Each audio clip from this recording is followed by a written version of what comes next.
नमस्कार दोस्तों, आप सभी का स्वागत है हमारे यूट्यूब चैनल जिज्ञासुरमा शंकर पर। बांग्लादेश में पिछले 1.5 साल से दंगे फसाद चल रहे हैं, गृह युद्ध जैसा माहौल है और वहां लगातार अशांति है और उसके शिकार ज्यादातर हिंदू हो रहे हैं। क्या इस मामले में पाकिस्तान का हाथ है? क्या पाकिस्तान चाहता है कि बांग्लादेश के हालात ऐसे ही रहे और वह लगातार गृह युद्ध का शिकार रहे ताकि हम यहाँ क्षेत्र में अशांति फैला करके भारत को तंग कर सके? बात आज हम इसी पर कर रहे हैं। वीडियो अच्छा है, लंबाई से पूरा जरूर देखिए। आपसे अनुरोध है मेरे चैनल को सब्सक्राइब जरूर कर लीजिए ताकि वीडियो छूटे नहीं। वीडियो पर लाइक कमेंट शेयर जरूर करिएगा। देखिए, बांग्लादेश पहले पूर्वी पाकिस्तान था तो वहां पाकिस्तान का ही हिस्सा, मगर वहां एक मैटर चलता था भाषा का भी और एक वर्ण विशेष पर भी, जात विशेष पर भी मैटर चलता था। क्योंकि जो आज का पाकिस्तान है वो पश्चिमी पाकिस्तान था और वहां पंजाबी भाषा और उर्दू भाषा का दबदबा था। और यहाँ जो आज का बांग्लादेश है पहले पूर्वी पाकिस्तान था, तो यहाँ बांग्ला भाषा और अगर देखा जाए तो मूल रूप से यहाँ बंगाली लोग ही थे जो बाद में धर्मांतरित होकर के मुसलमान हो गए थे। तो पाकिस्तान के साथ यानी आज का जो पाकिस्तान है, पश्चिमी पाकिस्तान पूर्वी पाकिस्तान में एक वैचारिक मतभेद रहता था अंदर ही अंदर। वहां के लोग जो है एक दूसरे को पसंद नहीं करते थे और इसका एक ऐसा परिणति हो गया कि बाद में वहां एक विद्रोह हो गया। बहुत से पाकिस्तानी सेना ने अत्याचार किया, यानी पश्चिमी पाकिस्तान जो आज का पाकिस्तान है, बहुत से बंगाली महिलाओं का खुलेआम बलात्कार किया गया। ये पाकिस्तानी सेना की स्ट्रेटजी है और वहां लगातार वहां आज जो बांग्लादेश है यानी उस वक्त के जो पूर्वी पाकिस्तान था, वहां के निवासियों को हर जगह अपमानित और प्रताड़ित किया जाता था, उन्हें दबाया जाता था। शुरुआत हुआ सेना विद्रोह से, मगर 1971 में भारत के सहयोग से जो युद्ध हुआ उसमें पाकिस्तान ने सरेंडर बोल दिया और उसके 93,000 सैनिक जो है सो भारत के सामने सरेंडर कर दिए। बाद में बांग्लादेश का जन्म हुआ। तो बांग्लादेश का जो जन्म हुआ भारत के तो एहसान से ही जन्म हुआ था, मगर आज यह बांग्लादेश कृतज्ञता की सीमा पार कर गया है। आज भारत के खिलाफ ही उंगली उठाता है और हमारे जो असम है, अरुणाचल प्रदेश है, ये सबको जो 7 स्टेट्स कहा जाता है, 7 सिस्टर्स लोग बोलते हैं, एक महत्वपूर्ण गलियारा गुजरता है, उसको मात्र 13 किलोमीटर चौड़े रास्ते को चिकन नेक कहते हैं, उसे काट करके भारत से अलग करने की धमकी भी देता है। तो मूल रूप से देखें तो इसके जड़ में पाकिस्तान का ही हाथ है, क्योंकि पाकिस्तान अब कभी नहीं चाहेगा कि बांग्लादेश भारत के साथ मैत्रीपूर्ण व्यवहार करे। क्योंकि 2024 के अगस्त महीने से पहले तक, जब तक शेख हसीना वहां की प्रधानमंत्री थी, तब तक बांग्लादेश के रिश्ते भारत के साथ समान नहीं थे। यानी इस तरह की बड़े घटनाएं नहीं होते थे कि वहां किसी को जब चाहा हिंदू को मार दिया या भारत सरकार के खिलाफ ये बयान दिया जा रहा है कि हम आपको अलग कर देंगे, चिकन नेक काट करके 7 राज्यों को अलग कर देंगे, कमजोर कर देंगे। बहुत से लोग तो दावा कर रहे हैं कि बिहार और पश्चिम बंगाल भी ग्रेटर बांग्लादेश हिस्सा बनाएंगे। तो इस तरह से भड़काऊ नहीं, देश के खिलाफ यानी उत्तेजना पूर्ण जो बयान दिया जा रहा है, ये बयान शेख हसीना के रहते टाइम में नहीं दिया जाता था। तो आज पाकिस्तान वहां बांग्लादेश के कट्टरपंथी संगठन जो है, जमात इस्लामी है, इस्लाम हिफाजत टाइप के जितने भी वहां कट्टरपंथी संगठन बांग्लादेश में बने हुए हैं, वे पूरी तरह से पाकिस्तान के अंडर में काम कर रहे हैं। और असीम मुनीर जो पाकिस्तान के सेना अध्यक्ष हैं, वे चाह रहे हैं कि बांग्लादेश भारत का पूर्ण रूप से दुश्मन बन जाए।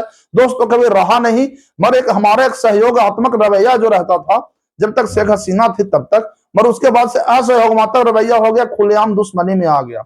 तो इसका मूल कारण में पाकिस्तान है, उसकी सोच है कि हम भारत को यहाँ पर जो एक समझिए हिंदू बहुल राष्ट्र है और कानूनन देखा जाए तो भारत एक जो सेकुलर राष्ट्र है, तो पाकिस्तान इसे कभी नहीं फूटती आंखों से सुहाता है कि कैसे पाकिस्तान, बांग्लादेश और अफगानिस्तान के बीच में एक सेकुलर हिंदू आबादी वाला देश भारत शांति से रह रहा है और तरक्की कर रहा है।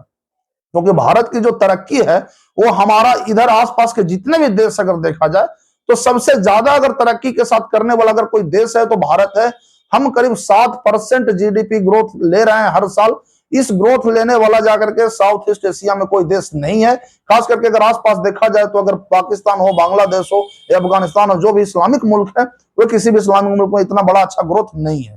तो असीम मुनीर चाहते हैं कि जाकर के गृह युद्ध जो बांग्लादेश में फैला है उसकी आग भारत तक पहुंचे। फिलहाल तो सबसे ज्यादा शिकार बांग्लादेश के हिंदू ही हो रहे हैं, क्योंकि वहां अल्पसंख्यक है, मात्र 7% है। वहां जब चाहता है किसी भी मैटर में लेकर के इस्लाम के अपमान के आरोप में उन्हें मार दिया जाता है या निजी खुन्नस में भी मार दिया जाता है। वहां कोई कोर्ट कचहरी का केस में हिंदुओं को न्याय नहीं मिलता। यही बांग्लादेश में हो रहा है और ये सब पाकिस्तान के आईएसआई के अंडर में हो रहा है, असीम मुनीर के अंडर में हो रहा है। क्योंकि स्वाभाविक है कि अगर आपके पड़ोस में अगर कोई एक देश में जहां अगर सिविल वार छिड़ा हुआ है, वहां कानून नाम का कोई व्यवस्था नहीं है, तो आपके साथ जो सीमा टच करता है वहां शांति फैलेगा ही और आपको उसमें जानबूझ करके सही या मजबूरी में ही सही दखल देना होगा, जिससे आपका कीमती समय बर्बाद हो जाएगा। अब आज देखा जाए कि बांग्लादेश में पिछले जो 1.5 साल से जो मचा हुआ है जाके सिविल वार जैसा माहौल, बहुत से लोग बोल रहे हैं कि शेख हसीना को भारत ने शरण क्यों दिया, जबकि शेख हसीना अगर बांग्लादेश में रहती तो वहां के कट्टरपंथी संगठन उसे भी जिंदा जला देते, सिर्फ इस आरोप में कि इसने भारत सरकार का साथ दिया है, एक गद्दार है। जबकि अगर मान लेते हैं कोई गद्दार है तो उसका सबूत भी होता है, मगर वहां कोई लिहाज नहीं देखा जाएगा कि शेख हसीना एक बूढ़ी मुस्लिम महिला है, उसका हम सम्मान करें। वे शेख हसीना अगर भारत आ गई तो जिंदा बच गई, न तो अगर बांग्लादेश में होती तो उसका जिंदा बचने का कोई चांस ही नहीं था, उसे कोई संभावना नहीं था, क्योंकि प्रदर्शनकारी है उसके बेस में जितने भी थे सब के सब उसने राष्ट्रपति भवन हो, प्रधानमंत्री हाउस हो, सब में लूटपाट मचाया, और वहां के सुनने में आता है कि अंडरगारमेंट्स तक को लूट मचा के छोड़ दिए। तो देखें यहाँ पर तो पूरी तरह से पाकिस्तान प्रायोजित हिंसा है, ताकि यहाँ पर अगर बांग्लादेश में जितने भी जाके अशांति रहेगा उसका असर भारत पर जरूर पड़ेगा।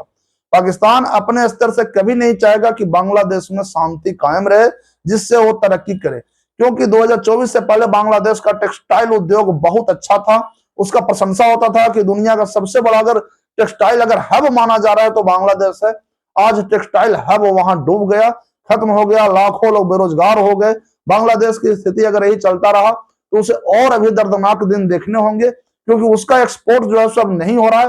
भारत सरकार ने भी अपने पोर्ट्स पर जो मदद उसे करती थी वो मदद देना बंद कर दिए, क्योंकि वहां के नेताओं का जो रवैया हो गया पूरी तरह से भारत के युद्ध के खिलाफ समझिए। ऐसा लग रहा है कि वे अब तो चाहे तो युद्ध ही कर दें। तो बांग्लादेश पूरी तरह से पाकिस्तान के कंट्रोल में हो गया, और असीम मुनीर यही चाहते हैं कि पाकिस्तान वहां फिर से अपना प्रभुत्व संपन्न करे, और एक समझिए तो पाकिस्तान का एक हिस्सा के तौर पर बांग्लादेश काम करे।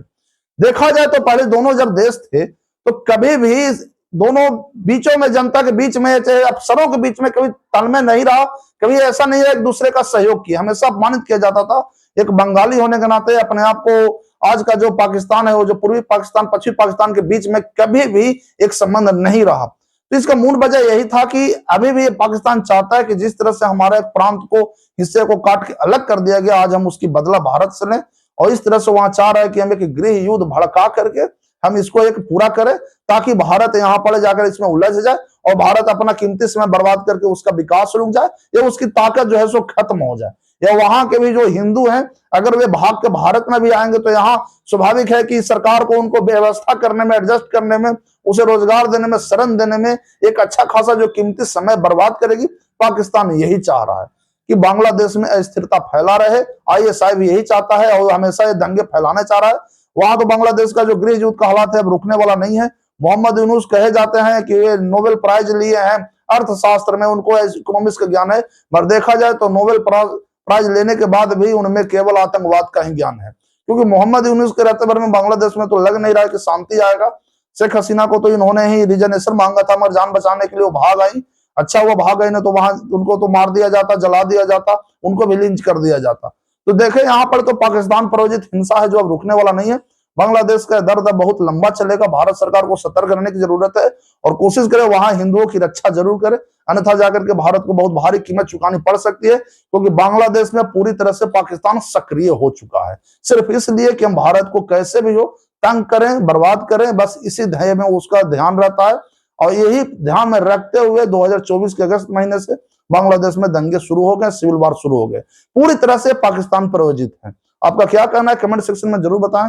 वीडियो अच्छा लगा हो तो लाइक, कमेंट, शेयर जरूर करें। चैनल को सब्सक्राइब करना ना भूलें। धन्यवाद।